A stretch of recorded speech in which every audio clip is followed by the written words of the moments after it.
오늘은 식물의 잎의 구조와 기능에 대해서 학습하도록 하겠습니다. 식물의 잎을 잘라서 단면을 살펴보면 화면과 같이 보이게 됩니다.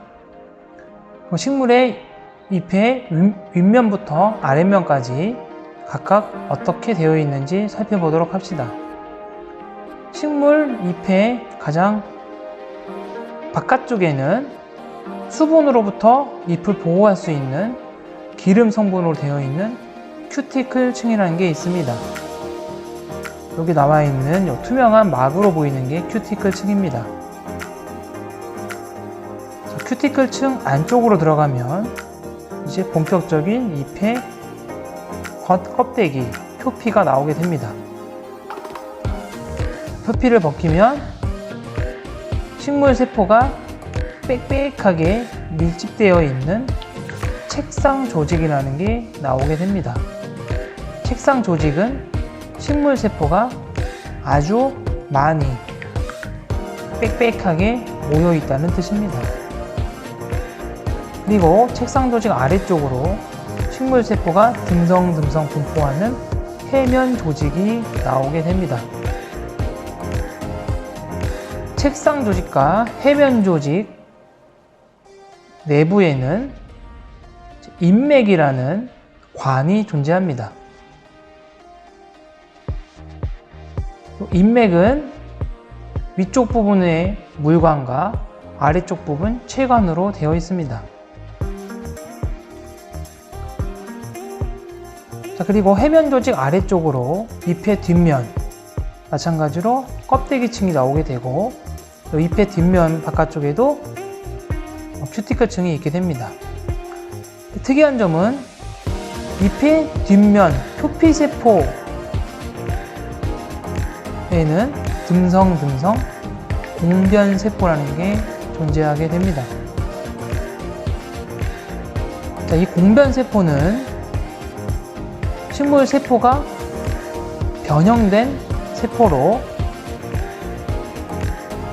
공기가 드나드는 기공이라는 구멍을 만드는 역할을 합니다. 그래서 공변세포랑 기공에 대해서는 뒤에서 다루도록 하겠습니다. 식물의 잎맥은 줄기랑 연결이 되고 줄기에서부터 뿌리까지 관으로 연결됩니다.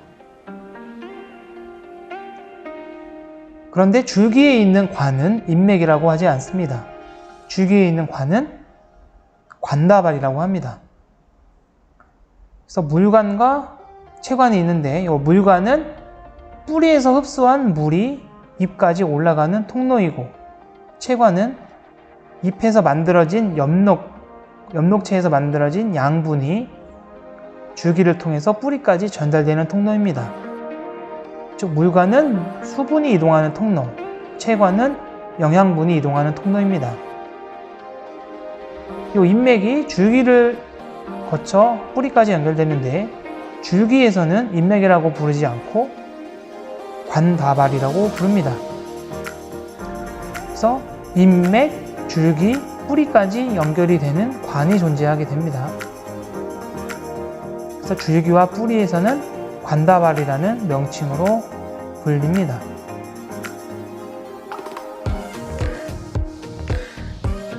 동물로 치면 혈관이라고 생각하면 돼요. 혈관을 통해서 혈액이 움직이듯이 잎맥, 관다발을 통해서 물과 양분이 이동하게 됩니다. 이렇게 식물의 잎의 단면도를 확인해 봤습니다. 그럼 우리가 주의 깊게 공부해야 될 내용은 공변세포랑 기공에 대해서 알아야 됩니다. 공변세포를 따로 나타낸 그림입니다. 잎의 표피 조직에 듬성듬성 박혀 있는 게 공변세포인데 두 개의 소세지처럼 되어 있습니다. 소세지 두 개가 이렇게 결합되어 있는 모습입니다. 이렇게 반달 모양, 이런 모양을 하고 있어요. 공변세포 안에는 엽록체가 들어있습니다. 왜냐하면 식물세포가 변형된 거기 때문에 엽록체가 있어요. 그리고 핵도 있고, 이 공변세포가 있는데 공변세포 사이에는 기공이라는 이 통로가 있어요. 드나드는 통로. 기공이 무엇이냐? 산소 또는 이산화탄소, 수증기 등이 드나드는 통로예요. 즉 기체가 왔다 갔다 하는 통로입니다. 근데 이런 공변세포는 잎의 위쪽에 넣고 아래쪽에만 있어요. 왜 그러냐? 이 공변세포 내부에는 수분이 아주 많습니다. 근데 잎의 앞면에 이게 있게 되면 햇볕을 받아서 요 공변세포 안에 있는 수분이 날아가게 돼요. 그러면 공변세포가 제 기능을 할 수 없습니다.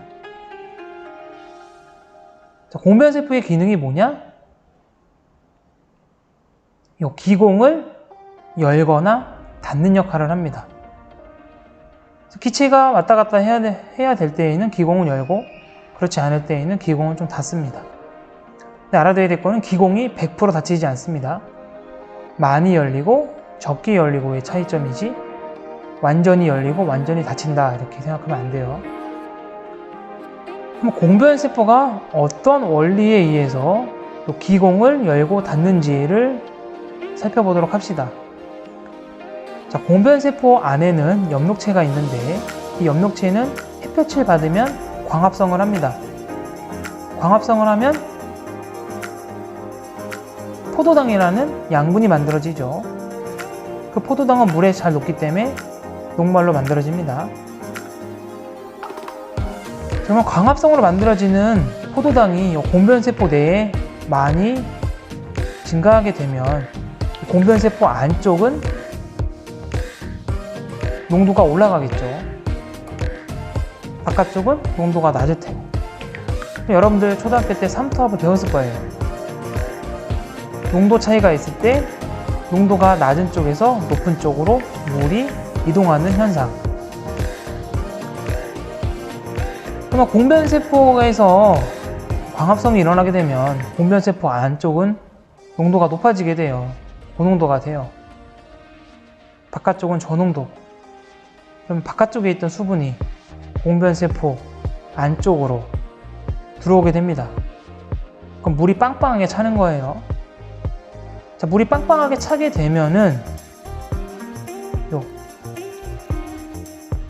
바깥쪽이 안쪽보다 더 쉽게 구부러질 수 있어요. 공변세포 바깥쪽의 두께랑 안쪽의 두께랑 비교하면 안쪽의 두께는 두껍고 바깥쪽은 얇아요. 물이 들어오면 어느 쪽이 더 많이 팽창하면서 휘어질까요? 그쵸? 두께가 얇은 쪽이 더 많이 팽창하면서 휘어질 거예요. 그러면 이렇게 공변세포가 있었는데 물이 들어옴에 따라서 빵빵해집니다. 근데 안쪽은 두꺼우니까 잘 움직이지 않아요. 반면에 바깥쪽은 얇으니까 팽창을 잘합니다. 그러면 이렇게 있던 공변세포가 이런 식으로 휘어지게 돼요. 그러면 공변세포 안쪽에 있는 기공이 이렇게 열리게 되는 겁니다. 공변세포가 구부러지고 펴지는 거에 직접적인 원인은 엽록체에서 만들어지는 양분 때문에 그런 거예요. 그럼 이걸 통해서 우리가 기공이 언제 열리는지도 유추할 수 있어요. 공변세포 내부의 농도가 올라가서 물이 들어와야지 공변세포가 휘어지면서 기공이 열리니까 공변세포가 열리는 시간은 주로 광합성이 활발하게 일어나는 낮 시간입니다. 밤에는 광합성이 일어나지 않으니까 공변세포 안의 농도가 바깥쪽과 이제 비슷해지겠죠. 그럼 다시 물이 빠져나가겠죠. 원위치 되니까 기공이 닫히게 되는 거예요. 이렇게 있다가 이렇게 되는 겁니다. 그래서 잎의 뒷면에 있는 공변세포가 어떻게 열리고 닫히는지, 그래서 기공을 어떻게 열고 닫는지 그 원리를 좀 알아본 거예요. 잎의 뒷면에 있는 이 공변세포의 역할, 즉 기공을 열고 닫는다. 기공을 어떤 식으로 열고 닫느냐? 공변세포 안에 농도가 높아지고 바깥쪽에서 물이 들어옴에 따라서 공변세포 바깥쪽이 더 많이 휘어지니까 구부러져서 열린다. 이런 식으로 정리할 수 있겠습니다.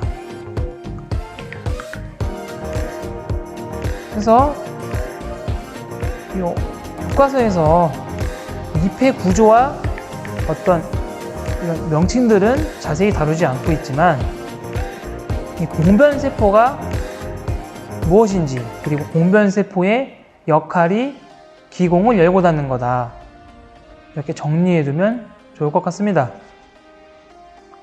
그래서 공변세포가 기공을 열고 닫는 원리, 광합성에 의한 농도로 삼투압 때문에 일어난다, 정리할 수 있겠습니다.